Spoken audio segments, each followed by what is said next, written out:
Good evening. My name is Theodore Trout. Welcome to the Sigishwara graveyard in Transylvania. I would like to read you now a short story by Timothy C. Hobbs called Trust. And this is dedicated to Richard Matheson, an author who will always be legend.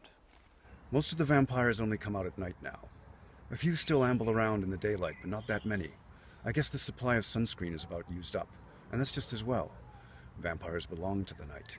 They should conduct their business there. Honestly, I'm sick and tired of them. All that moaning and groaning, all the tricks to try and get me outside at night. Do they think I'm stupid? Get a life, guys. Now that's a hoot, isn't it?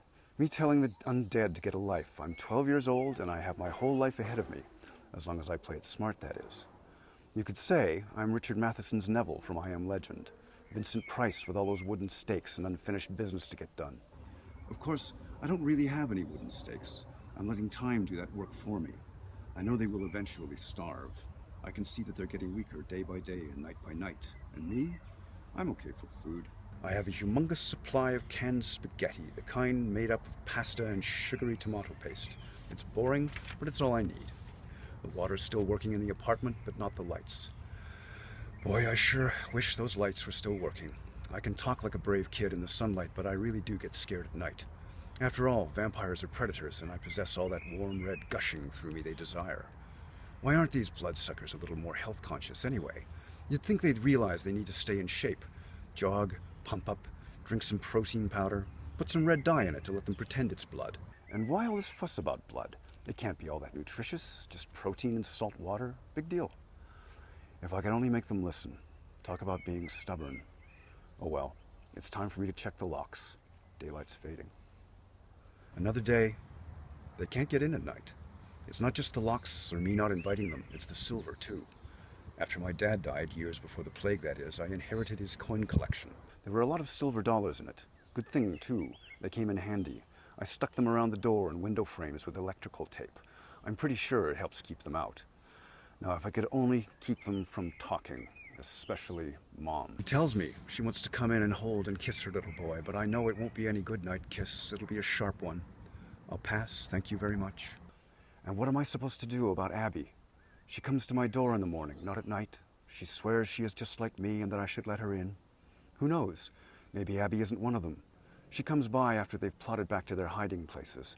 But then again, Abby might have some sunscreen left over and is only trying to fool me. I don't know what to think of her. Who do you trust, anyway? She tells me there's a big playground where we can go during the day. She says she has a lot of books we could read, but I'm not sure. Those vampires are crafty, and Abby might be one of them. I'm starting to get restless. I do the same things day after day, some food, some reading, etc., etc., etc. Maybe I should let Abby in. I'll think about it. I'll do that. It's nice to have someone to keep company with now. Someone to sleep next to, someone to talk to. Abby is 10 years old and so pretty. She tells me I look like a movie star, and to think I didn't trust her. I'm not as scared at night anymore, and neither is she. It's fun eating cold spaghetti and laughing together. I'll have to remember to go out during the day and try to find some extra cans of food. I need enough for 2 now. Funny how we don't pay attention to the voices on the other side of the door at night anymore. I just curl next to Abby and sleep as though there was nothing wrong in the whole wide world. I wonder how I lived without her before this. I wonder. How could Abby have done this to me? She took down the silver dollars and unlatched the locks and opened the door, and I can see the dull red eyes staring at me through the darkness. Abby is holding the thing's hand. Why, Abby? Why? It's a funny thing about trust. I mean, who would have imagined I would be sitting here eating supper with 2 vampires and still have most of my blood inside me? I had no idea they could survive on tomato paste and pasta and only a little bit of my and Abby's blood. Shoot, we hardly miss it, and the bite feels more like a mosquito than ferocious fangs. A slight pinprick on the wrist is all. They don't look all that terrible either. Or it could be that candlelight only complements their features in some way. I'm not all that sure. My mom is very thin now, but she certainly doesn't resemble some undead night terror. Nor does Abby's dad. My mom likes him. They sleep together during the day just like Abby and I do at night. They don't fool around